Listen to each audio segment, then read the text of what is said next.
प्रियंका, सवाल बड़ा सीधा है। 27 फरवरी को ऐलान होना था, आज से एक दिन पहले यानी कि कल ऐलान तो हो गया, लेकिन वो मैं थोड़ी ब्रज भाषा का भी इस्तेमाल कर लूं, आपकी मातृभाषा का भी। गांव बसिया नहीं मंगते हांडगे, अभी से ही लड़ाई शुरू होने लग गई। वर्षा गायकवाड़ के बयानों से क्या मतलब निकालूं मैं? नहीं, मुझे नहीं लगता किसी तरीके की लड़ाई हो रही है। उन्होंने अपने मन रखा है। और अगर नॉर्थ सेंट्रल की सीट बात करते हैं, जो सीट उनको मिली है, वो प्रिया दत्त लगातार जीतती आई हैं। मुंबई नॉर्थ से जो अभी इनके खफा होकर इनके बारे में उल्टा सीधा बोलकर जो एक वर्ल्ड लीडर निकले हैं, जो सोचते हैं कहीं से भी मुंबई में खड़े हो जाएंगे वो जीत लेंगे, पर उन्होंने हमेशा कांग्रेस का मार्जिन हारने में बढ़ाया है। मुंबई नॉर्थ से जीते थे, मुंबई नॉर्थ के वो प्रतिनिधि ही थे। मुंबई नॉर्थ से नॉर्थ वेस्ट उन्होंने बदला था क्योंकि वो वहां से हारे थे, उन्होंने लूजिंग मार्जिन बढ़ाया था। मैं संजय निरुपम की बात कर रही हूँ। तो दोनों सीट पे लगातार जीतते आए हैं, कोई इसमें गलत फहमी नहीं होनी चाहिए। 2014-2019 में उनकी सीट पे दिक्कत हुई होगी क्योंकि उस समय पे नरेंद्र मोदी जी की बढ़त थी। पर साथ ही में मैं ये कहूंगी कि हमारी जो सीट्स हमने ली हैं वो हमारी सारी विनिंग सीट्स हैं। हम लोग वो सीट लगातार जीतते आए हैं। तो तो आपने, उसमें मैं वर्षा गायकवाड़ के ही शब्दों का इस्तेमाल करूंगा। वो कह रही हैं कि हमें तो भीख में सीट दे दी, जहां से हम जीत नहीं सकते वो दे दी आपकी पार्टी ने, यानी कि नहीं, शिवसेना देखिए उद्धव ठाकरे गुट ने।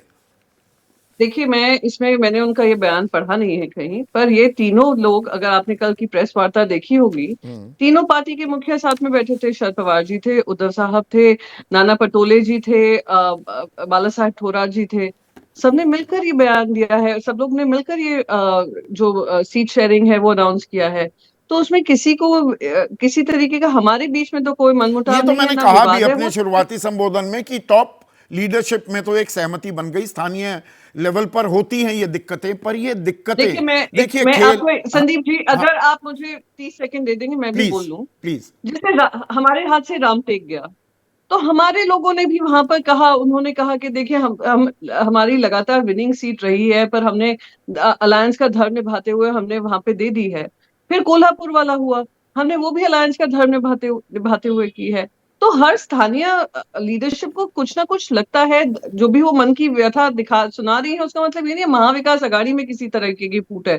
आज ही विश्वजीत कदम सांगली को लेकर इतनी सारी बातें हो रही थी। विश्वजीत कदम जी ने आज प्रेस कॉन्फ्रेंस की है, उन्होंने भले ही ये कहा है फिर से इस पे चिंतन किया जाए, पर उन्होंने ये भी कहा है कि अगर वही कैंडिडेट महाविकास अघाड़ी के खड़े होंगे, हम साथ पे समर्थन में काम करेंगे।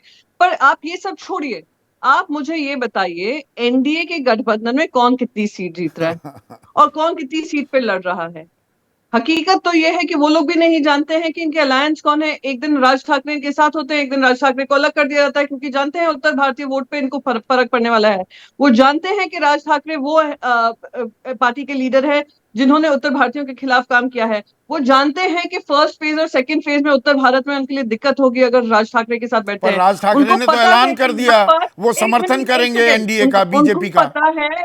उनको एक मिनट में कंप्लीट कर लूं ना, उनको पता है यहाँ पे ब्रांड मोदी काम नहीं कर रहा है, यहाँ पे ब्रांड ठाकरे काम कर रहा है। तो वो चाहते हैं कि उनके बीजेपी की पार्टी सिंबल पे उनके कार्यकर्ता कर लें, उनको ठाकरे सने मिल जाए।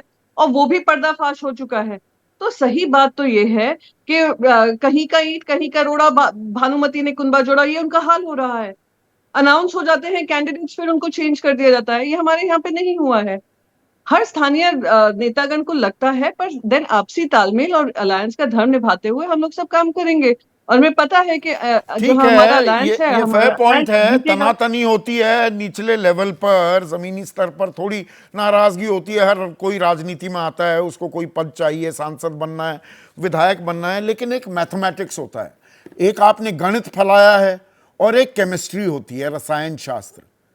केमिस्ट्री में केमिकल लोचा भी हो रहा है क्या? अगर कार्यकर्ता एक दूसरे के साथ कदम ताल नहीं करेंगे, वो दिक्कत का सबब बनेगा क्या, प्रियंका?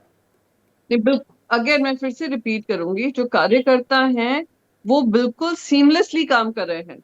सीमलेसली। और मैं इसलिए बोल रही हूँ, इस कॉन्फिडेंस से बोल रही हूँ, क्योंकि जहां जहां मैं गई हूँ, जहां हमारे कैंडिडेट्स हैं, वहां पे कांग्रेस कार्यकर्ता खुद सामने से आकर पूछते हैं क्या कर सकते हैं, कैसे इन्वॉल्व हो सकते हैं।